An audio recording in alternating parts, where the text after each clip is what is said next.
they banned out Vi.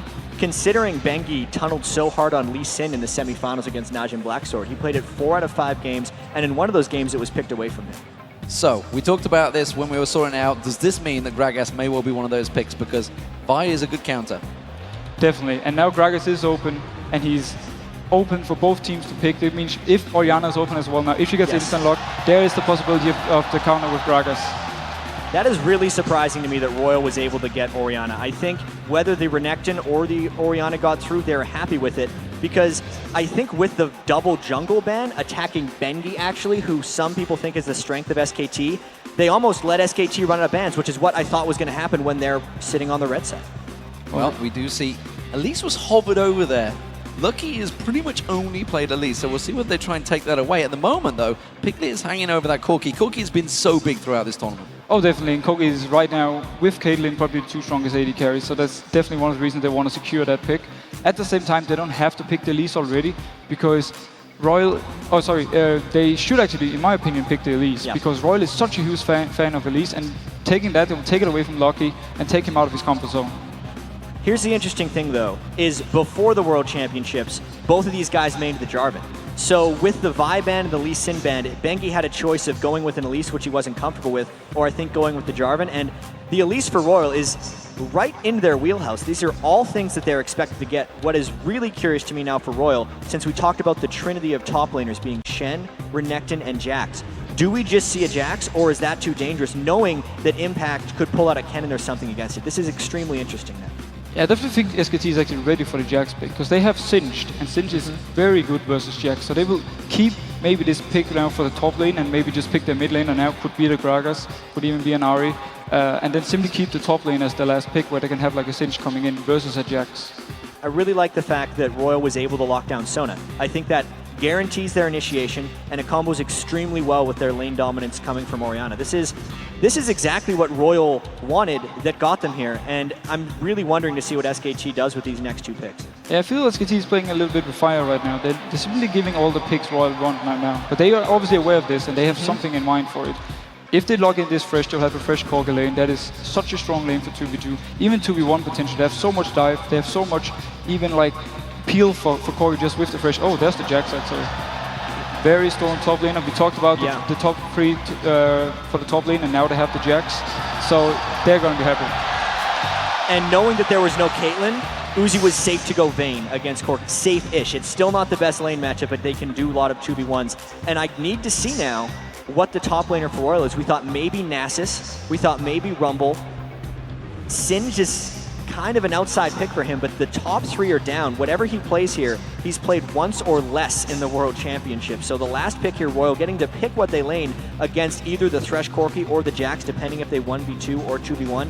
And I think it's extremely critical for their team comp here. Oh, definitely. Oh, wow. Oh, that would actually be a very good pick out if they want to go for the 2v1. He can even hold his lane in 1v1 versus Jax. He's going to get out-farmed and pressured, but he can at least hold the lane. But at the very least, this wouldn't necessarily work for RYL's overall lane pressure. It would work for their quick tower dive. So they're going to be grouping up really early in this one. And right now, RYL has an insane teamfight engage. I think it's simply, if they just get slightly ahead, or do we see the Gragas, as we talked about, as the counter pick for Orianna? Yeah, but we thought it was going to be the other way around. We thought Whites was going to play Gragas against Faker's Orianna, and now we see the switch up. I guess here we have the reason for SKT picking red side in game 1.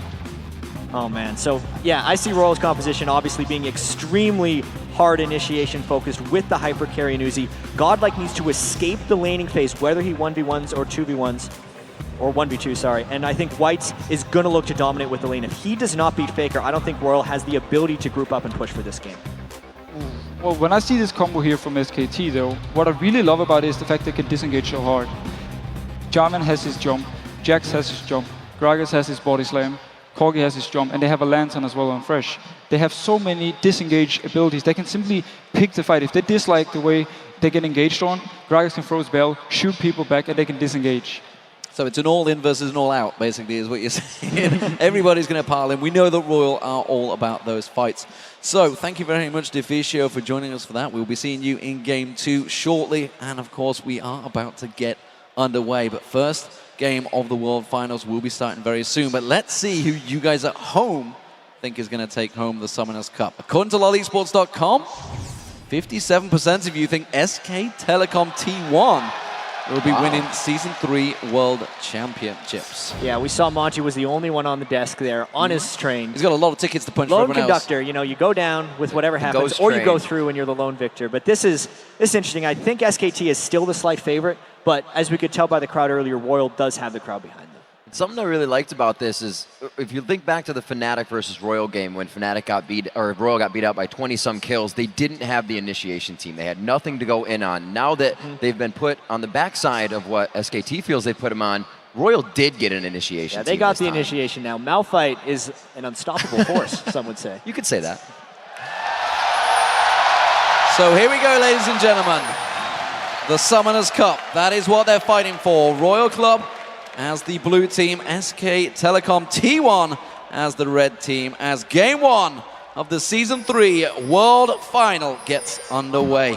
You know where we are. We are on the Rift. RYL now coming out from the blue. SKT on red side first, as they did win the coin toss. It is their choice. On that red side, we'll have to see as it goes. Level 1s have been ferocious throughout this entire tournament. Let's see if it happens again. These teams just slam into each other, and SKT has more crowd control right now. They could get the death sentence from Thresh, and that could combo with a Counter-Strike stun from Impact's Jax, whereas RYL doesn't really have the same options. If RYL wants to fight, they need to get the jump on SKT, which is highly unlikely. Remember, RYL last time went into that jungle against Fnatic. Fnatic were ready and waiting. It was a crazy engage, but nobody died.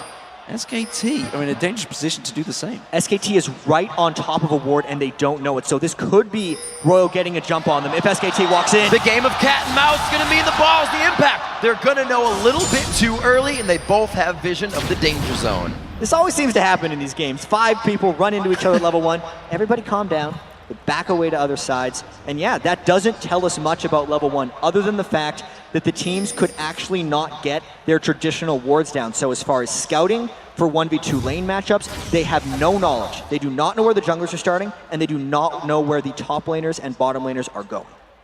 So let's check out that mini-map. We can see what is developing. We do know that it's going to be a 2v1 in that top lane. Currently, we see Impact heading up there. He's going to be up against Uzi and Tabe from RYL Club, which of course means the bottom lane will be Piglet and Mandu up against Godlike. And you already said, Malphite has an advantage 2v1. It's a slight advantage, and I really need to see now if SKT can deal with the split lane game here. If they can get 3v1 Dove, or if Bengi doesn't play this, because early on in the group stage of the World Championships, SKT was getting punished. Impact in particular was sticking around to get Dove 3v1.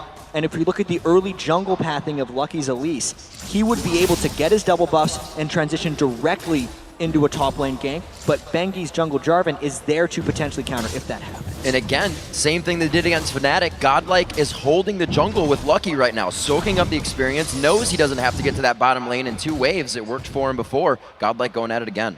Yeah, and we're seeing Impact doing just like they've done with Jax's before, taking those golems, not even gone into that lane, not even caring about going in that lane. He knows he can't go up against Uzi and Tabe this early on. And you can see the AD carries are very much about keeping the lane in the middle, which means that if the one person, whether it's Godlike or Impact, were to reach into that lane, he wouldn't even be able to get into experience range. Already a lot of poke going down into Impact. Looks like he's finding every power chord that Tabe is putting out.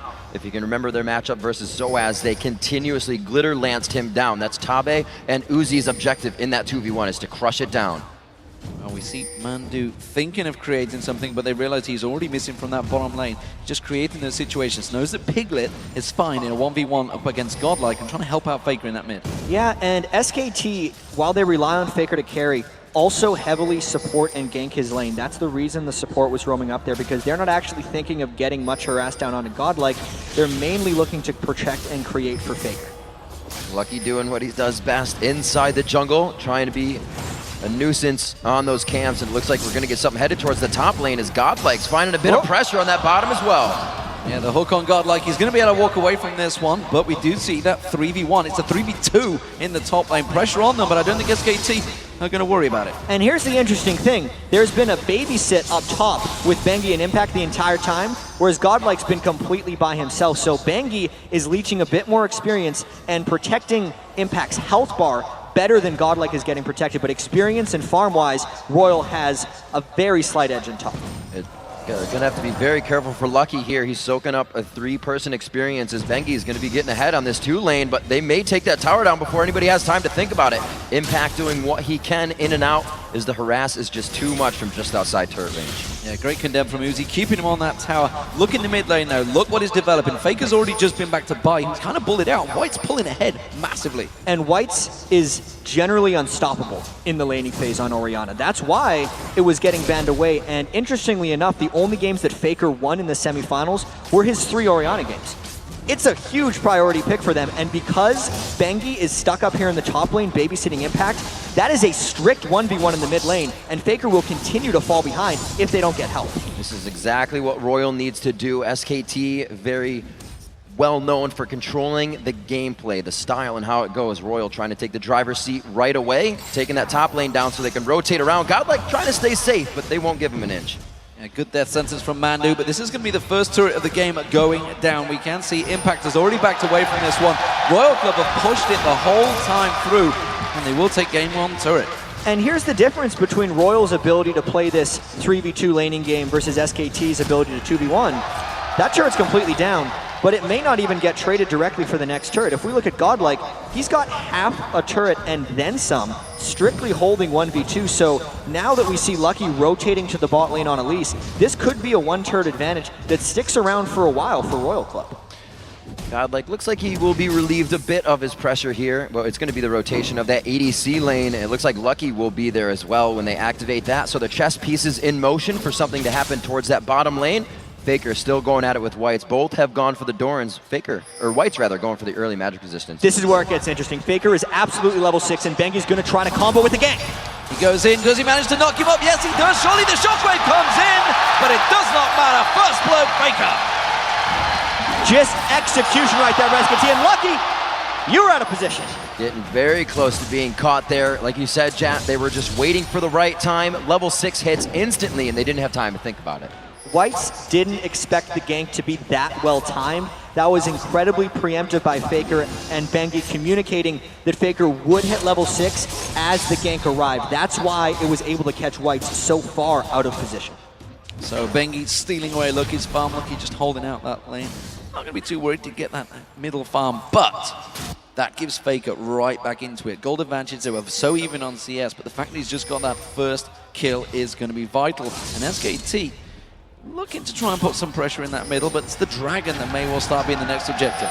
And what's so huge about that kill in mid lane is it allowed Bengi time to ward the jungle of Lucky, which will directly impact that next Dragon fight if RYL looks to approach, or even if SKT just wants to sneak it, because they will have absolute knowledge of everywhere within RYL's jungle. And that ward, or turret rather, going down does give vision, but it's almost like RYL went back and used all that 150 gold to buy their pink wards, to fit those wards in, to now start to control that game as early as possible. So that turret going down bought them more vision. They didn't try to go for items on it. Interesting difference in builds between the two AD carries. Uzi went for the boots early. He wants to get that mobility around that bottom lane. Meanwhile, we see the Phage going towards that standard Trinity 4 star for Piglet. And Vayne play is all about mobility. It's very likely we'll see a Blade of the Ruined King next by Uzi, but this mid lane is the focus for SKT. They need to get Faker going on this Gragas. One more time onto Whites. He does not have that flash up. It looks like he does get a good shockwave down, but it looks like coming from the backside could be at least the savior on the assist. Godlike very hurt. Tabe getting hit up in the bottom lane. Tabe in all sorts of trouble. You can see him being pulled away, but in comes Lucky. Lucky gets in there. Uzi picks up the kill. They're going to try and turn this on towards Piglet, on towards the town. It's Uzi taking the damage. He uses the barrier, flashes away. Still not on the kill. Lucky gets in there. It's a double kill for Uzi. He gets away from the tower. Coming in though, it's going to be Bengi. Bengi is just on the outside of the wing. Lucky's trying to be there to thwart him off. Does he have the cocoon? Throw it over the wall. Uzi just with the damage. Absolute cold blood right there by Uzi. Did not flinch when Bengi was coming towards him, and the absolute craziness results in 2 kills for the biggest carry of all, Uzi. But while that was all happening, let's take stock, because Impact on Jax was left alone in the top turret because that teleport from Godlike came in. He is beating down that turret. And Godlike cannot let Impact get too far ahead of him. For most of the game, Godlike will be able to withstand Impact's split pushing just because he can reduce Jax's attack speed so much. But because the teleport mid lane was wasted by Godlike after Whites died, it makes Impact one step closer. We'll see what these guys can put out in the top lane. We saw the early buy from Godlike. We'll see if that hurts him here against Impact on Jax. White's getting his blue buff transferred over. Mid laners are going to be able to fend for themselves a little bit, but that blue buff on White's only makes me think that Bengi and Faker are going to want to take it away. The most interesting thing for me right now is the fact that the two superstars of these teams, Uzi and Faker, have both got 2 kills. They've both got going here. That's going to settle the nerves for both these teams. We talked about Faker, how nervous he was going into those semifinals. 2 kills at the start, that's going to help. And especially on Gragas, which is a champion that he actually lost with so far at the World Finals and has struggled against. Cannot say enough about how that last pick Gragas from the red side may actually be paying off for SKT. Faker does seem to be completely on his game right now. He was down in farm early to Whites, but because of the 2 kills and the even farm now, Faker's gonna look to roam and destroy Uzi. Does have his blue buff as well. The big man is also an assassin. It looks like they're going to put 4 strong towards the bottom lane. That Lucky, his spidey sense is tingling, but I don't know if it's going to be too little too late. Ooh, this is extremely dangerous. Uzi is getting very low, and Faker is ready to go. Explosive cask is ready. We can see him getting hooked in. Sabi does get the crescendo off, but immediately he is going to go down. And now Uzi's in trouble. Did he get him? Get 1 kill? No, he can't. It's going to be 2 for SKT. So SKT beat RYL to the punch there. There was no counter gank arriving from Lucky, and now it's completely on RYL's other lanes to push and punish SKT for committing 4 people, since they right now got 2 kills for no full turret traded back. Really first-class use of transition and the abilities that you know are on cooldown. The teleport was just used kind of haphazardly in mid as Whites went down. They knew that wasn't an issue. They know it's not going to be an issue, so they get Dragon as well. That roam has completely swung the game in SKT's favor. After losing the first turret, they were able to get it back, plus the Dragon, plus even more kills onto Faker. That could not have went better for SKT. Swings the gold, swings the advantage. Impact starting to build up that CS lead. Here comes. Do see in the middle, there's going to be a catch on towards Piglet. It's the ball delivery system. Is it going to be enough damage to go down? It surely will be. And it's White's finally getting his first kill. If you let RYL dive you, they will. Piglet wasn't even in the turret, but they knew he had no flash up. They only had to chase past the Valkyrie, and they also knew, since the rest of SKT had just finished the bottom turret, that there was no support coming for Piglet, which allowed RYL the freedom to just dive at will. So we got so much of that split push going on in the bottom lane. The top laner still duking it out between Godlike and Impact, but we just saw Godlike making himself known. The teleport was down, but he still felt he could make the walk towards mid lane. It counts for Whites. Still down by 2,000 gold right now. RYL is looking to keep the pressure on. Right now, they're waiting for that teleport and the Malphite to come back up on the ult. And right now, RYL's general strategy of pushing all the lanes might be backfiring because they don't have enough pressure. Oh, Tabby in all sorts of trouble here, trying to get away from this one. He pulls in Piglet. Piglet picks himself up. The easiest kill he'll get of the game. And every lane is getting punished for RYL right now because Godlike cannot push up against Impact, and Faker's destroying Whites. There it is again, one after the other. We've seen Gragas in this competition flash body slam, and it only means that you're more comfortable on that champion. You'll do it over and over. Dominant stuff from SK Telecom in game 1. They have put themselves in a commanding lead. That's going to be the turret going down. There's nothing they can do to stop Impact, and Impact now is going to look at turning this on towards Godlike. Faker pushing, punishing that mid turret. Bengi coming around, safeguard, bottom lane being shoved in. SKT in full control now. Yes, this game is very dangerous to being almost over for RYL because they rely on objective control. Their semi-final Game 4 win against Fnatic, they were down 16 kills at one point in that Game 4, but because they had turret control and dragon control, RYL was able to come out on top. But when they lose their lane dominance, and they are now down 3 turrets to 1 with no dragon, they don't have that much to come back with. Right now, RYL needs to find ways of forcing 5v5 team fights, but because they don't have something to deal with Impact, they can't actually get all 5 people there without sacrificing even more objectives. It's going to be very big and a very big job for Uzi to come through here. He got those 2 kills early, but you still can't use a Vayne right away. The damage won't be there. Got the Bilgewater, looking for the Blade of the Rune King soon, but those Sheens both have just came out, and it already came out around 8 minutes onto Piglet. So their spike in damage is huge right now for those team fights. Double Trinity Force almost complete. Things already picked up by Faker pretty early on, which means he's going to work in towards that next item. White's desperately fallen behind while he's keeping up with In terms of farm, those 4-0-1 for Faker is a huge, huge score. And you can see in terms of gold, massive numbers already. And I think we really have to touch on this Orianna versus Gragas matchup because Royal is pretty much the team that likes to rely on counterpicks the most, and they were very adamant about saying Gragas beats Orianna. They didn't care if Faker got Orianna because they'd be able to take Gragas. Yep. Yet, with the red side game one strategy of SKT giving Orianna up to Royal, I think it just baited Whites into picking it. So much confidence in himself, not enough respect for Faker's Gragas, and that is really a key moment in this game. We'll see what SKT can do down. Looking to pinch down now on the jungle of Royal as they make their way down mid. You see the rotation up here from Uzi and Tabe as well, but I don't think they are going to get too far. SKT is already trying to cut them off. They're trying to catch out Tabe, flash crescendo, teleport coming in, they're going to get on Faker, Faker goes down! Oh no, disaster though! The shutdown goal goes to Tabe.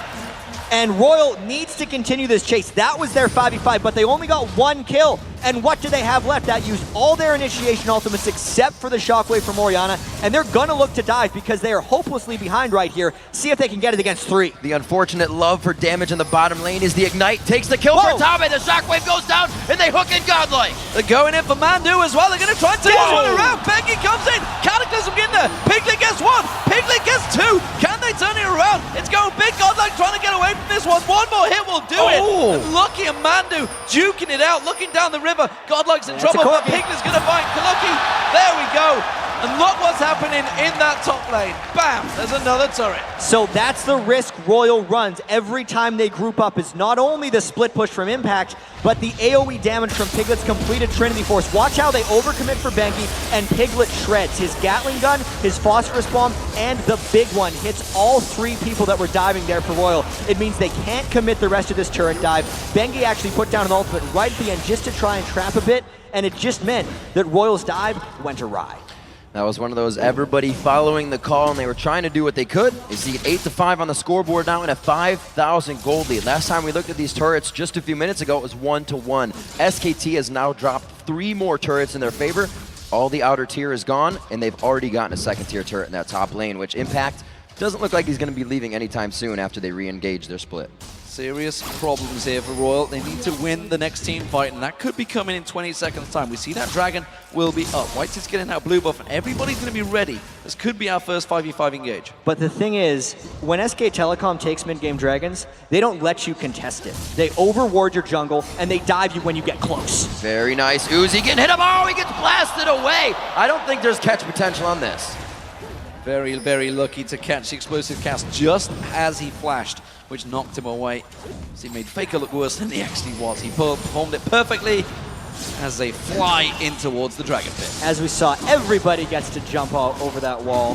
That's the way SK Telecom is playing right now. Once Godlike showed himself as Malphite in the top lane without teleport up, it was a dragon for SKT since they'd already taken Uzi out of the fight, and at best it was a 3-man steal attempt by Royal, which would have been suicide.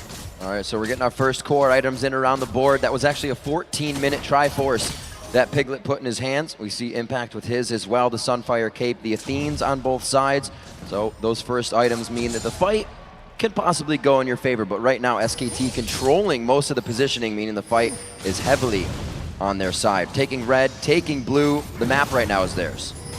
And we know that Royal's strategies over in the LPL in China was Raise the Puppy because that's Uzi's nickname. Right. But because their team is so heavily dive focused and Impact, Bengi, and Faker, all from SKT, can get onto Uzi, it's very hard to raise him because there's a lot of people that are trying to kill him right now, and there's no real way for Royal to protect him safely.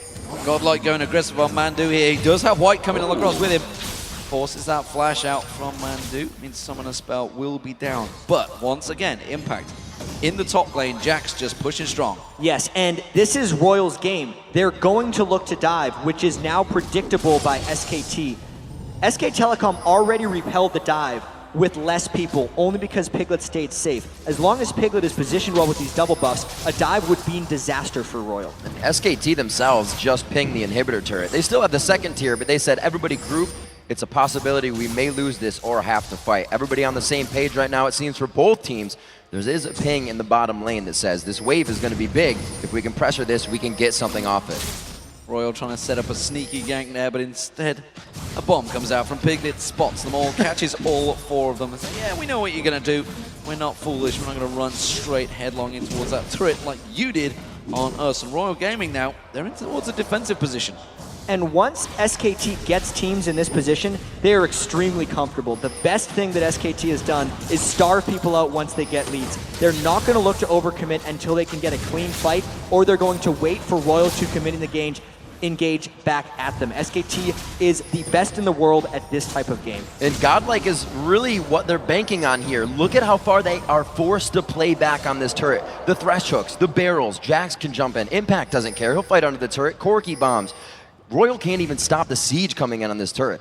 Yeah, right now they are trying their best to just keep them away. Finally another wave of minions comes in and SKT get a couple of hits in it. Once again, Godlike getting in their faces, trying to keep them away, but there's just simply not the damage to repel them. Those barrels keep on rolling through, and every time Jax gets on that turret, along with Piglet, they knock it down Just another flexing notch. the muscles. Yeah, that was actually a Gragas ultimate just for the harass. We've seen so many Gragases in the World Championships do that. It pushes 2 people back because Royal was too low, and it means SKT gets their 5th turret of the game.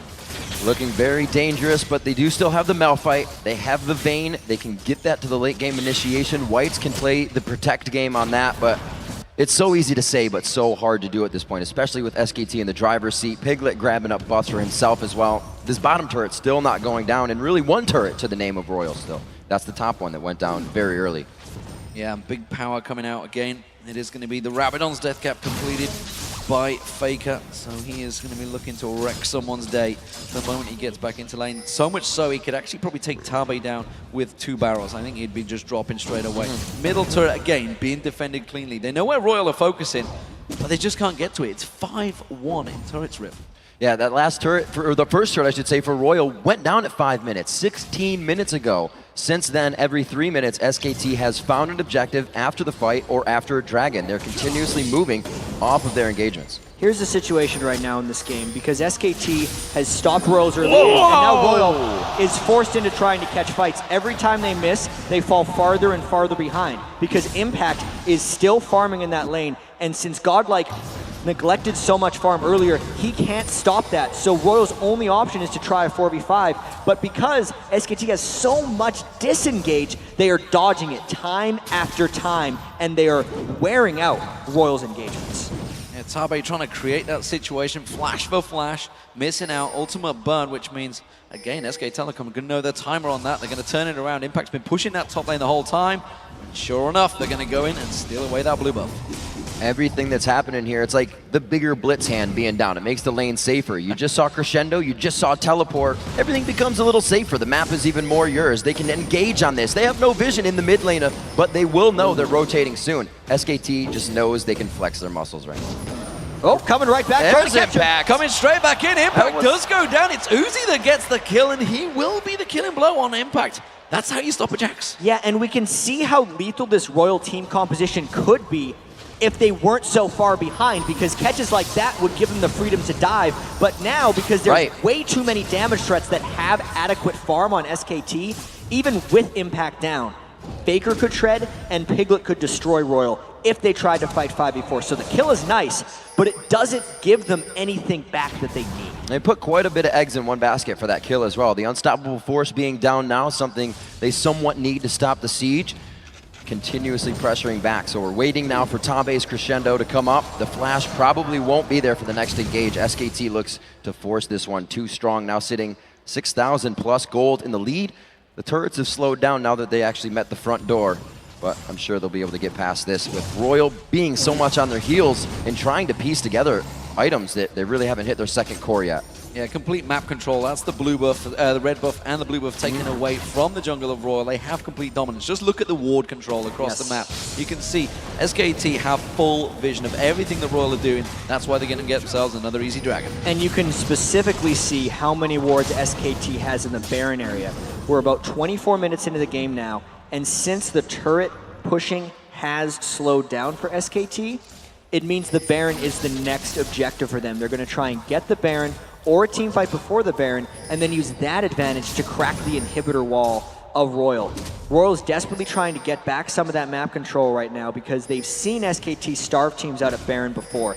if RYL tries to move up and gets caught in a brush, so many times against SKT, you see someone say, oh, why did they face check against them? It's because they had to. Yep. SKT forces them into those situations by putting enough pink wards down in the enemy jungle and making you check.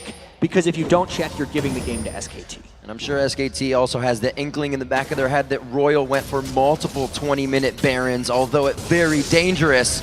They were able to put themselves in that position. Now SKT has done such. The warding, as you said, Jap, pretty much uncontested now because of that. And here's the most interesting part about this Baron jump in.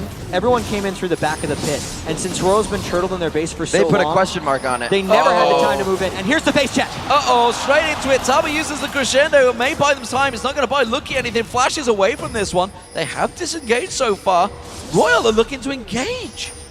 I know Lucky's looking to run on this one. Godlike coming in from behind. It didn't get another one, but the shockwave delivery. They go in for the fight. Bengi falls. Impacts in the back, but he takes 3 bolts quick. Lucky follows going down, and it looks like Godlike will pursue, but no. Can't get the shard out. Doesn't take the movement speed. They get a bit of their own disengage on, and Pumandu will say it's over. Hey, they got the Baron buff off 2 people, but they still lost 2 people of their own, and now they have to defend 3v3 against the Baron regen. Faker is looking to play.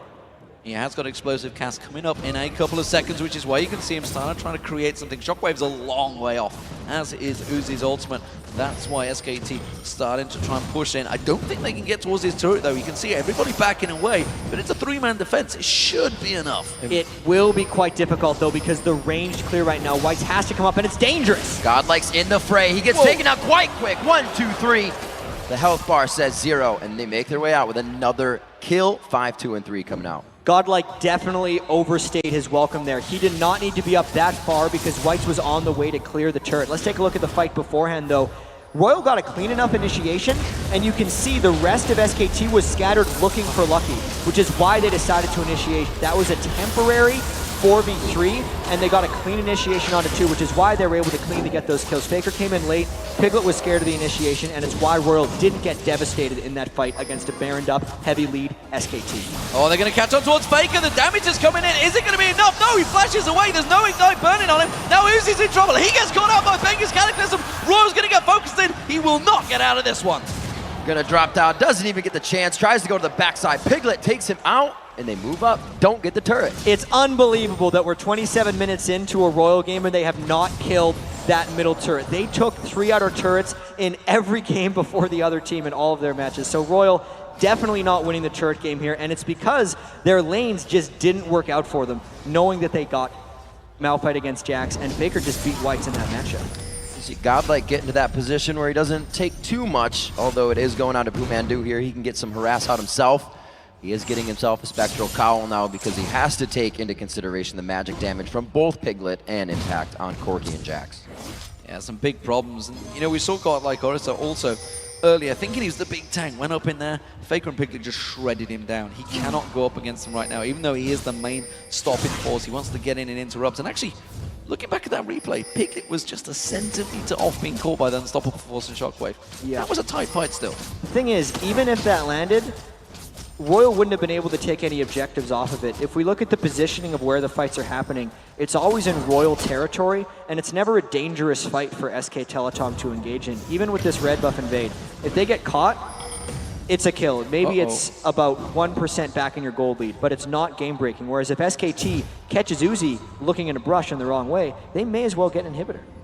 And I think Piglet has taken the same thing into consideration, knowing the shockwave, that percent damage, and that unstoppable force that are coming straight at him, builds himself a Guardian Angel, knowing he can be the focus of a fight. Faker now coming into the front line here with Blue, and they gather together, leaving Impact in the bottom lane, and they're not even spreading themselves out thin here, being completely in the driver's seat. Absolutely, an Impact now on a mission. He's a machine. He's got that Blade of the Rune King completed. He's just chewing through the minions and straight on towards that tower. The tower will not last long. The RYL can't even contest this one. He's not even bothering to let the minions tank at the start of this. He wanted to get the jump on it, and that turret is far too dangerous for RYL to contest. Maybe on the next one, but it's going to be a difficult siege hold against this SKT post. Double Triforce spells bad news for a turret. Looks like they're going to move on to the inhibitor now. This will be one of the first to siege. has been pretty unstoppable from these guys. Right now they go for damage poke. They want the fight. They're not even really going for the turret. It's always the 1-2, the hook. Can they get the cask? Oh, the unstoppable force, and they go into the fight. They're going in for Faker. They do go into the crescendo, but they haven't got him down yet. He's going to run away from this one. Will finally get caught out, but it's the depth of the Royal Gaming getting caught out completely. They're just dropping like flies.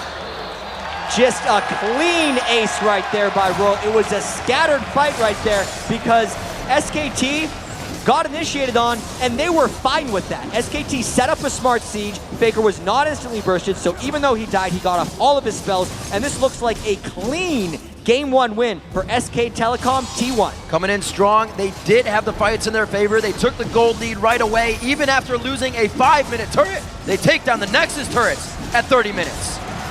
So there it is, ladies and gentlemen. Game 1 of the World Finals is going to SK Telecom T1. Full control for the Korean team coming into this matchup. And really, that was a dominant performance. They chose that red side. They won. We saw a big smile there on Faker's face because he did not have the strongest semifinals. He was definitely nervous.